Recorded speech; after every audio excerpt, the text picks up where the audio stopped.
c'est plutôt le produit d'un travail consciemment ou même peut-être d'une façon non consciente, apparemment.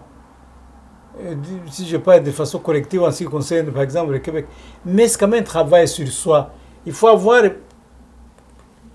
quand même été aux côtés des autres qui étaient différents et avoir connu peut-être certaines difficultés pour y parvenir. Et si je prends le cas du Québec, il faudrait quand même que les Québécois, ils ont rencontré ce qu'ils appellent les peuples autochtones, indigènes. Mmh. Ils ont rencontré également des anglophones, des anglais ou des anglophones, comme on dit. Et puis par la suite, on a vu d'autres peuples venant de l'Asie et d'ailleurs. Certainement qu'il y a eu quand même quelque chose, je m'imagine. Mais la société québécoise, qui probablement avait subi certains assauts, je crois qu'ils ont appris à être tolérants, à comprendre pourquoi l'intolérance était nuisible à l'ensemble de communautés. Je crois que ce n'est pas comme ça, ce n'est pas venu d'une façon spontanée. Je crois qu'il y a quelque part quelque chose qui s'est produit dans cette société. Et donc, je crois qu'il y a eu un effort, peut-être de ces générations-ci, ou bien la génération précédente, ou bien peut-être plus avant, qui a poussé à ceci. Mais ce n'est donc pas facile, certainement pas. Alors moi, il y a quand même quelque chose qui m'étonne aussi, c'est que des fois, dans les conversations que je peux avoir avec les uns, les autres, et qu'on parle de la tolérance, je constate qu'il est plus facile de parler de la tolérance vis-à-vis de quelqu'un, vis-à-vis d'une situation, mais rares sont ceux qui parlent de la tolérance qu'ils peuvent avoir envers eux-mêmes. Ah oui, ben cela est vrai. C'est parce que justement, la question ne se pose même pas pour beaucoup. Parce que dans la mesure où on se prend pour un modèle, oui, on ne pense pas à ce qu'on puisse en fait tolérer, mener une tolérance vers soi.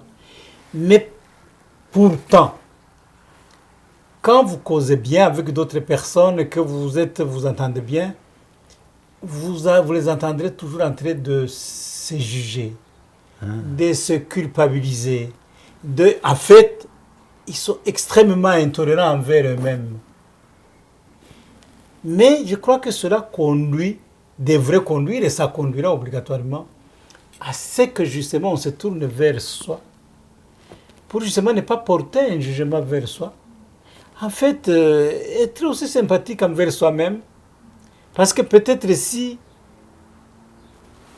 on se comprend, si on se tolère, entre guillemets, si on ne porte pas de jugement, si on est en paix avec soi-même, intérieurement avec soi-même, si on est compréhensible vers soi-même, on sera porté à être compréhensible envers l'autre. On ne portera pas de jugement. Cela sera quand même une élévation vraiment de la conscience humaine, d'une façon très, très élevée, si on parvient à se comprendre soi-même et projeter ce qu'on veut pour soi, on le projette sur les autres. Je crois que c'est important. Il faudra que l'homme et la femme, l'humain, puisse effectivement jeter un regard envers lui-même pour pouvoir s'harmoniser soi-même et en soi et pour pouvoir créer aussi une harmonie autour de soi. Alors, si nous manifestions tous la tolérance, comme on l'a vu, l'état de tolérance, normalement, alors tout devrait bien aller dans le monde. Ben, en tout cas, de mon point de vue, certainement. Parce que dans la mesure où vous ne portez pas de jugement, dans la mesure où vous pensez, vous essayez dans la mesure du possible de comprendre l'autre, mais en comprenant que le non-jugement, la compréhension de l'autre, ne signifie pas qu'il faut nécessairement accepter tout acte, n'importe quel acte. Eh oui. N'est-ce pas? Mais ne confondez pas l'acte et l'individu qui le pose probablement. Parce qu'il faudrait savoir pourquoi cet acte est posé. N'est-ce pas? Eh oui, eh oui. Donc, et je pense qu'effectivement, si la tolérance est cultivée dans une société, et même certains actes qu'on n'approuve pas pourraient même s'éliminer eux-mêmes par le fait même qu'on comprendrait les autres qui proposent des actes qui aident pour l'élévation de la société, de la communauté. Absolument. Finalement, l'être, dans sa force intérieure, il est vraiment divin. Vous savez, je crois que l'homme est porteur de toutes les qualités qui puissent être. Et justement, s'il les a, c'est pour la transformation, aussi la participation à la transformation de l'homme lui-même, mais aussi de la nature et du monde. C'est vrai qu'il est divin. Est-ce que se questionner sur l'autre, c'est-à-dire dans le sens de s'intéresser à l'autre, ou à une situation, à la vie en général, est-ce que cela invite la tolérance qu'on a en soi à se développer? Absolument. Parce que si on étudie l'autre, et si on essaie de le tolérer, c'est qu'en fait, on se tourne les regards aussi envers soi-même en se disant, au fond, j'aurais bien souhaité aussi être toléré, n'est-ce pas? Eh oui. À ce qu'on soit compris. Et d'ailleurs, il faut comprendre une chose quand même. L'humanité, ça fait...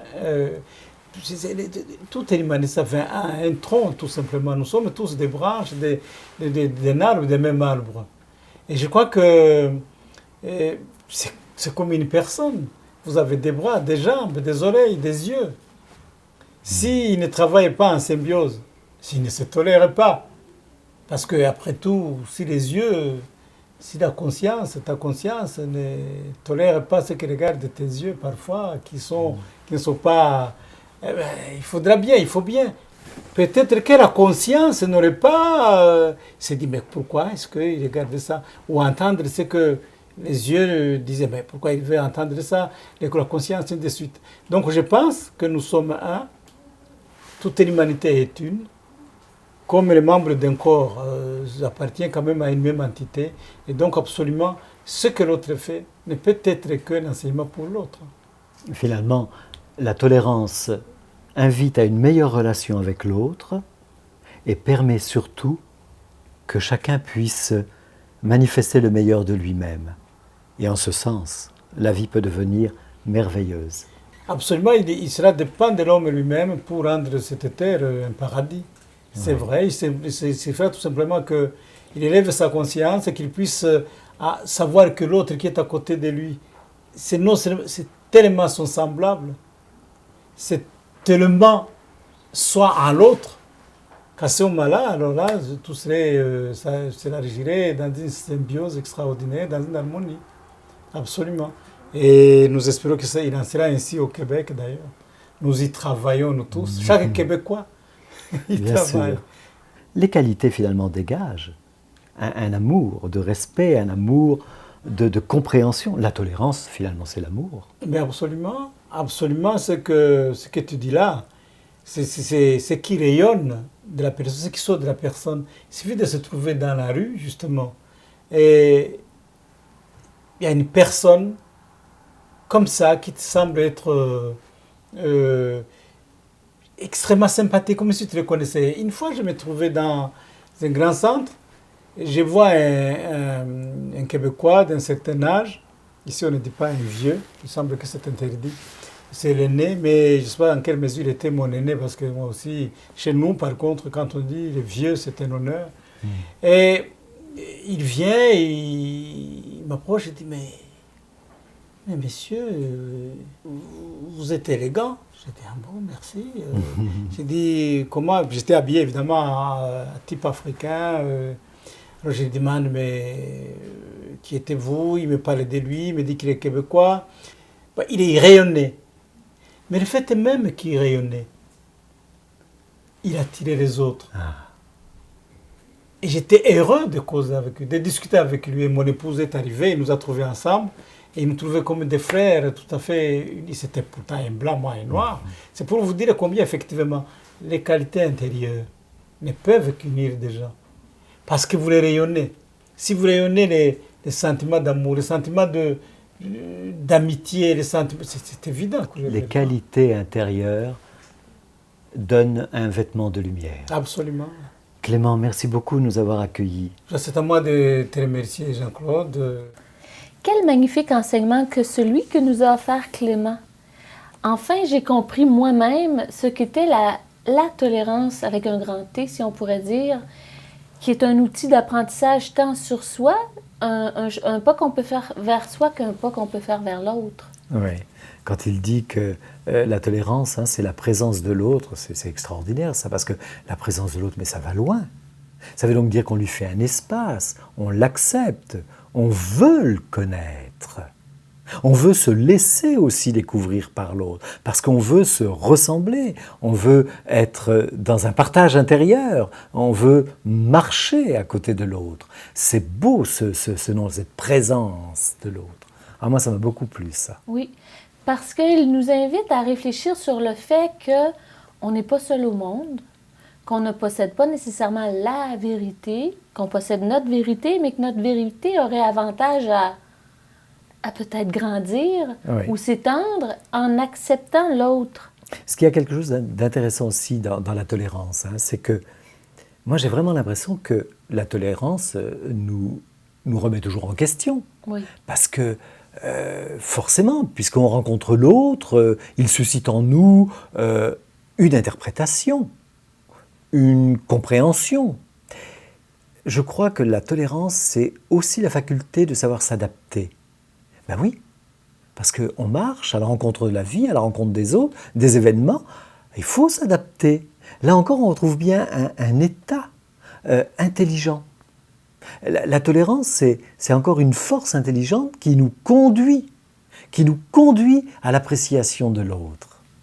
C'est aussi un peu comme une ouverture sur le monde, comme si moi je représentais un pays et qu'en accueillant l'autre, ça me permet de connaître une autre culture, une autre façon de voir la vie. C'est une richesse, c'est pas une fermeture, c'est une ouverture sur le monde dans lequel je vis. Moi, je trouve que Clément Nguera Batouaré a bien parlé de la tolérance parce qu'il est africain. En Afrique, on sait bien, on ne va pas rentrer dans ça, mais on sait qu'il y a les ethnies, qu'il y a des bagarres entre ethnies, et aussi entre les différents pays. Et de parler comme ça des autres, de nous, des gens de couleur, de ce partage et de tolérance, moi je trouve ça vraiment magnifique. Et la tolérance, pour moi, ça fait que je ne vois plus la différence. C'est-à-dire qu'on ne s'arrête plus à la couleur de la peau, au pays d'origine. On s'arrête à l'humain qui expérimente la vie sur Terre, comme nous, on expérimente la vie sur Terre.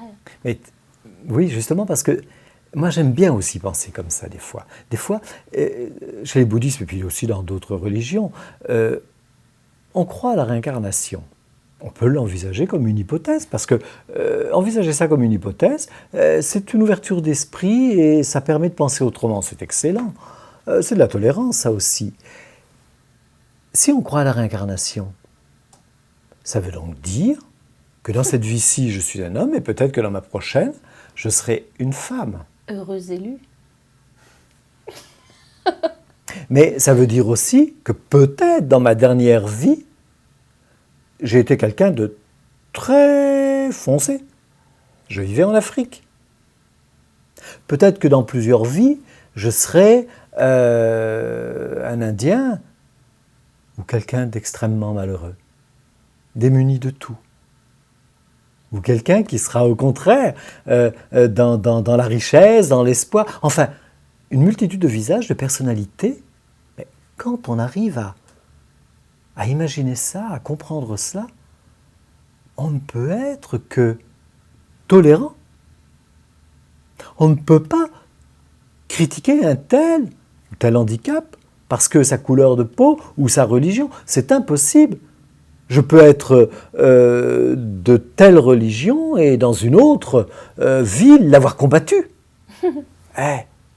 Moi, j'aime bien penser comme ça parce que c'est une ouverture d'esprit et puis ça invite à la tolérance. Parce que pour accepter tout ça, il n'y a que la tolérance. Oui. Et un exemple aussi que Clément nous donnait, c'était qu'on n'est pas tous faits pareil. On est tous différents, donc personne ne peut se prendre pour un modèle. Eh oui. Donc personne ne possède la vérité, ou je ne suis le modèle de personne et personne n'est mon modèle, mais on peut tous